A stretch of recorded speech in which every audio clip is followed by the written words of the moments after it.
Well, now, ain't that handy? That, Paul? Way the road takes a bend in here, runs right by the front door. No, Mr. Clampett, this is your driveway. It goes with the house. Is this thing a high? Oh, yes, indeed. It was built by John Barrymore, one of our finest actors. Pretty fair stonemason, too. Well, here we are. I hope you're going to like this place I picked out for you. It may be a trifle larger than what you're used to, but I feel a man with $25 million in my bank should live in a manner that... Come in, this is your home.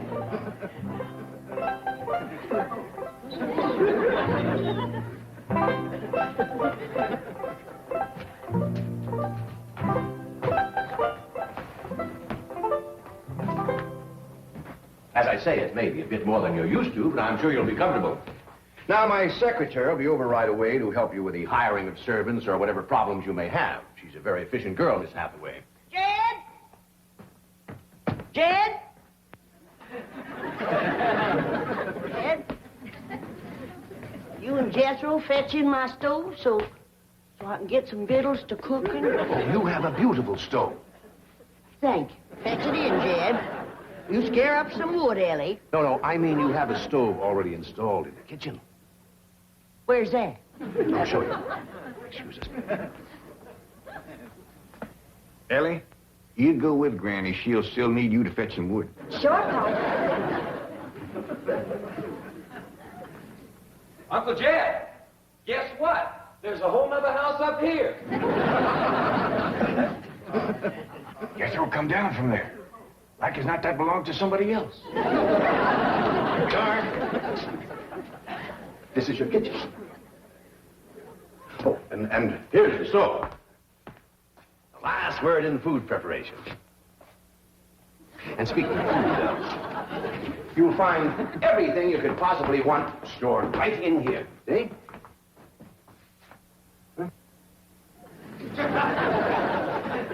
Well, I'll leave you ladies to your culinary delights. Au revoir. Bon appetit. Talks gibberish. You set a great deal of store in this here stove, Granny. Well, we'll see. Ellie, you run out and fetch some wood. I'll get a fire to going in here and we'll see. Can I be of any assistance? No, thank you, Mr. Drysdale. We were just talking about Jethro here getting back to school. Oh, well, we have some excellent educational facilities out here, Mr. Clampett. Where do you go to school, Jethro? Oxford. Yeah, you see, Jethro's ma, that's my cousin Pearl. She married an Oxford man, so naturally Jethro, he goes to school there, too. I'm the champion crawdad eater. At Oxford? Jethro put away 3 buckets of crawdads. 4. And he's learned to cipher and everything. Cipher some for Mr. Drysdale. 1 and 1's 2. 2 and 2's 4. 4 and 4's 8. I have to take off my shoes to get any further than that. Never mind. I'm sure we're thinking of 2 different Oxfords. You see, there's one that's very, very famous and very old. That's where Jethro goes to school. Been there since pioneer days. That's how come it got its name. It's where the oxen used to ford the river. Some folks took to calling it Oxen Ford, and later on got shortened to Oxford. Well, I'll be running. Oh, by the way, here are your keys. My secretary should be over very soon. Well, thank you very much, Mr. Drysdale, for everything you've been doing for us. Oh, it's my pleasure, Mr. Clampett. You see, I'm not only your banker, I'm your next-door neighbor. Well, say, now ain't that nice? Well, now, why don't you bring your missus over tonight for supper, and I'll have Granny womp up a mess of grits and hog jowl. Well, you see, right now my wife is in Boston. Well, that's too bad. When'll she be back? Not too soon, fortunately. I'll see you later. Well, thank you, Mr. Drysdale. So long. Paul, could I please have the axe? I gotta split some wood for Granny. Pinch it, Jethro. Ain't this place got a wood pile? Not that I could find. But I found a whole row of black old dead tree trunks, pretty near as high as this height. Is it kind of big for you to tackle? Well, shucks, no, Paul. They're only this big around, and all trimmed and topped and strung together with the black rope so as no matter which one you cut, the others keep it from falling. Somebody had a right smart idea there. Just the same, I think I'd rather have Jethro do the cutting. Oh, Paul, let me. Cutting trees and chopping logs ain't no work for a girl. I'm just as strong as Jethro. You ain't neither. I am so. You ain't neither. I am so, too. You want to wrestle? Darn too. Now, here.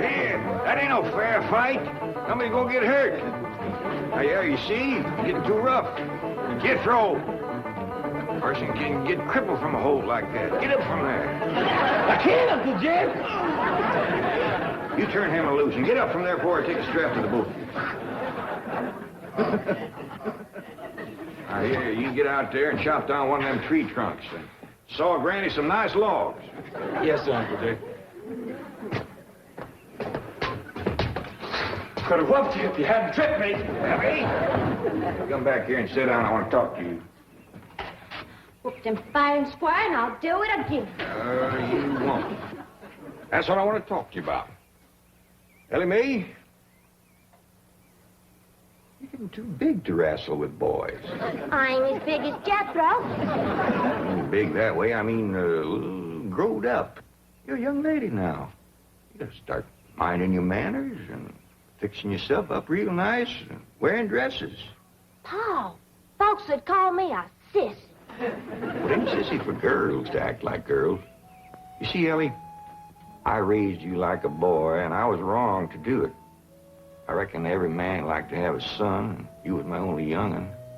And when your ma passed away, I just decided to turn you into a boy.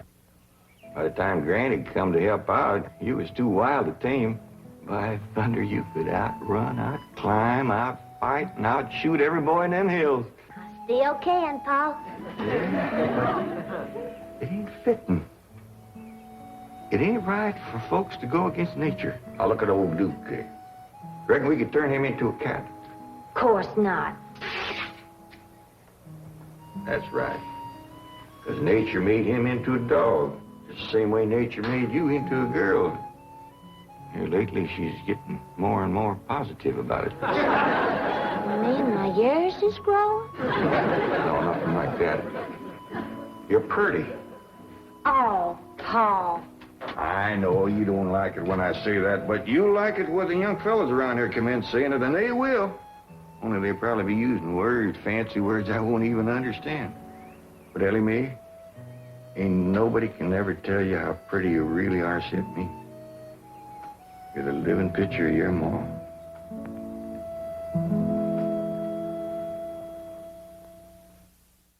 Handy wood, all right. Got a lot of pitch and tar in it. Ought to burn real good. Yeah. That flimsy grate holds up. Granny, this is the top of that tree trunk. You want I should split it up, too? No, just leave it outside. Yes, sir. This place ain't even got a wood box. Yeah, folks don't need much wood out here. Remember what Pearl says? It don't get cold. Yeah, I remember. It might not get cold in the day, but it sure freezes solid at night. How you know? I'll show you how I know. Every bit of food in this here storage bin is froze harder than a rock. Yes. Look.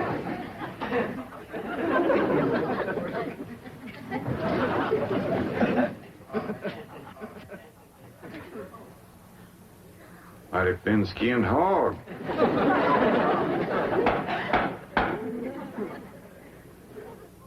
But I'll be doggone. Take me 2 days to thaw out that ham before I can ever cook it.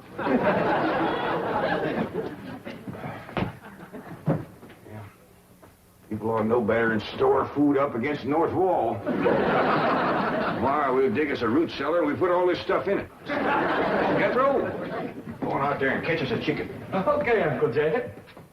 How you know we got chickens? Place this size is bound to have chickens. They ain't all froze today.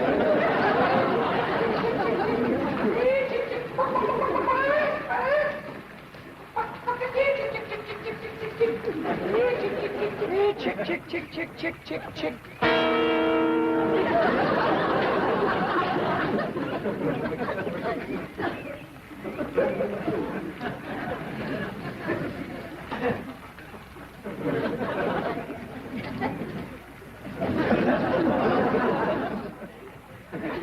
Are you a chicken?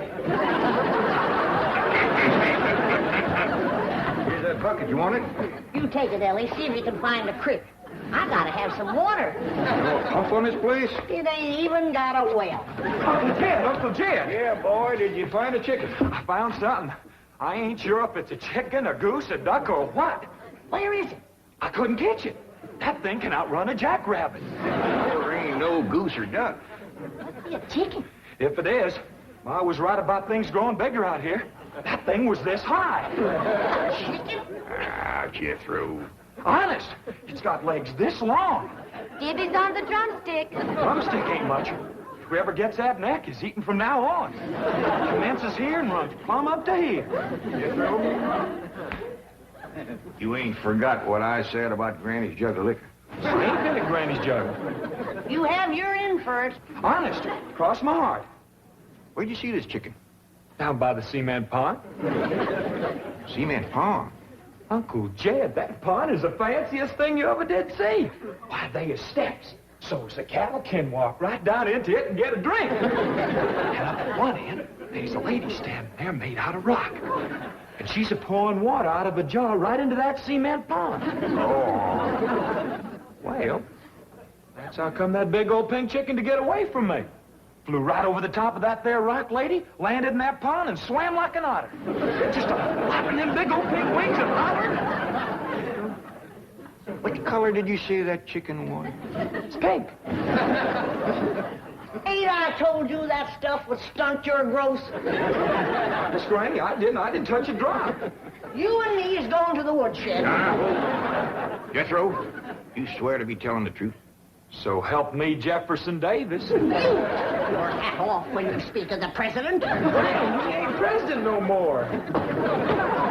I'll have no Yankee talk in my kitchen. Jethro, you and me's going back out there and corner that chicken. Granny, you get your fire to going. Ellie Mae, you sweep up out front and keep your eyes open for that Miss Hathaway. I'm counting on her to take you in hand and get you in the right kind of clothes. Come on. You there, young man. I ain't a young man, but I sure do thank you for thinking so. Good heavens, you're a girl. Yeah. I'm Jane Hathaway, executive secretary to Mr. Drysdale. And you, I take it, are a domestic of some sort? Cleaning girl, housemaid? Just what are your duties with Mr. Clampett? Well, he sent me out here to sweep up, but he said you'd take me in hand and get me in the right kind of clothes and everything. Indeed, I shall. We have a complete servant's wardrobe from chef to chauffeur. Come with me. What in the name of Thomas Chippendale is this? Has Mr. Clampett seen this disgraceful and unsightly mound of debris? Oh, yes, ma'am. This is all his. Oh, what charming antiques. Just like you said, Jethro. A rock lady pouring water into a cement pond. Yes, sir. And over there's where I seen that great big pink chicken. Only thing is, it don't sound like a chicken. It makes a kind of hollering noise.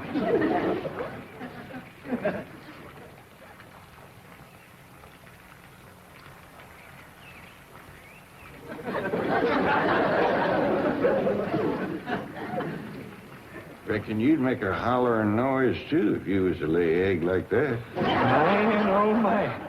That's what I call an egg. And you won't have to worry about food now. Wait till she cooks this.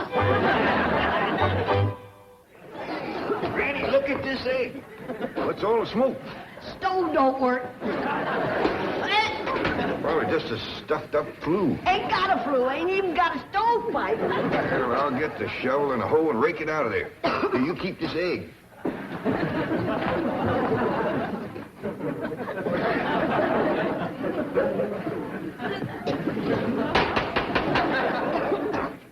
Just like everything else out here. Froze solid.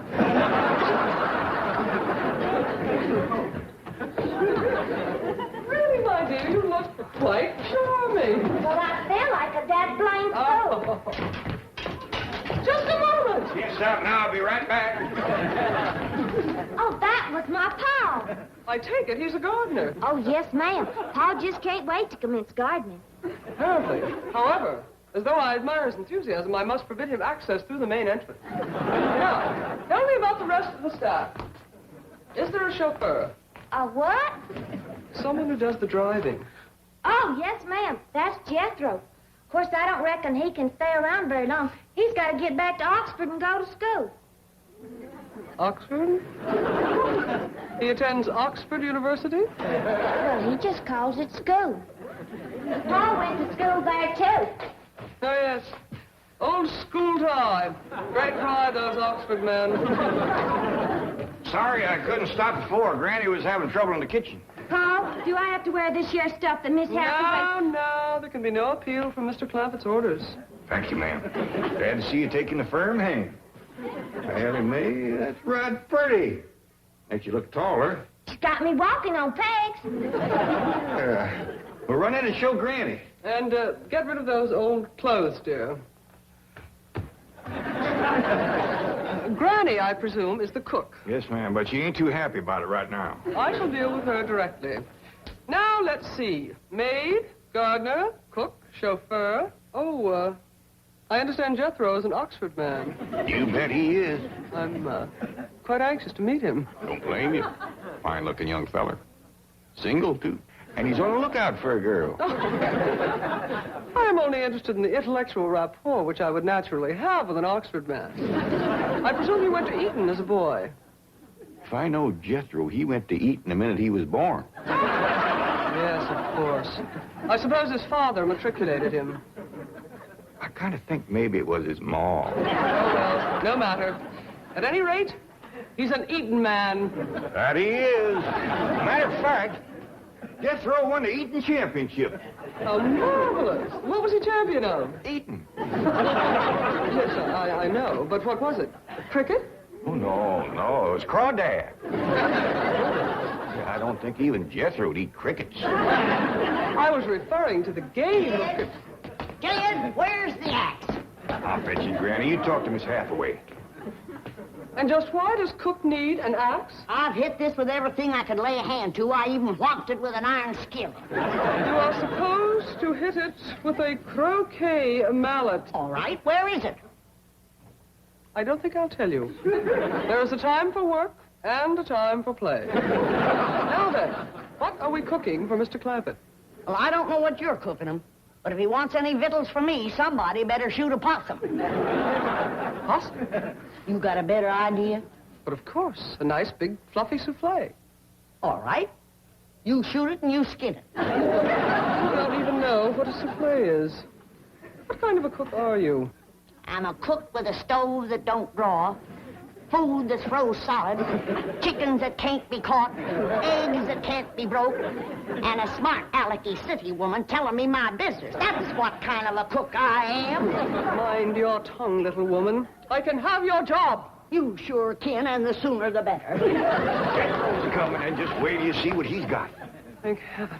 Now I can have an intelligent conversation. Granny, I got that big chicken. I hope it ain't as tough as its egg. That is a flamingo.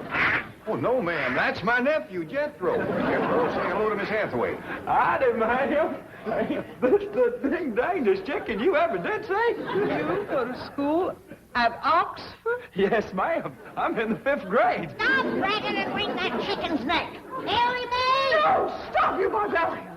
Don't harm one feather of that beautiful bird. I've taken just about as much as I'm going to take from you. Yeah, Granny. Ellie, you get the fire going under the big kettle outdoors. Young lady, where is your maid's uniform? I ain't going to wear. Oh, yes, you are. No, I ain't. Oh, yes, you are, if I must subdue you forcefully. I wouldn't try that. Tried to tell you. I'll set on her, Ellie. You get the fire to go. Here, Granny. Come on, let her up. Get off of her. You are discharged. All of you. That. Fired. You are the most incompetent, insubordinate, belligerent group of domestics it has ever been my misfortune. Hathaway. Ah, Chief.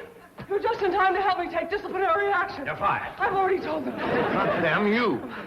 These people are the Clampetts. Clampett? Yes, that's right. Now go back to the office and pick up your severance pay. You are through. Now, Mr. Drysdale, hold on a spell. I reckon there's been a kind of a misunderstanding. But this little lady's been a right big help to us. Why, she fit in just like one of the family. Matter of fact, her and me is going out hunting. Ain't that right, Miss Hathaway? Yes, and... Yeah. Jethro, you can take that pink chicken back out to the cement pond. We're going out and shoot us a nice, big, fluffy souffle.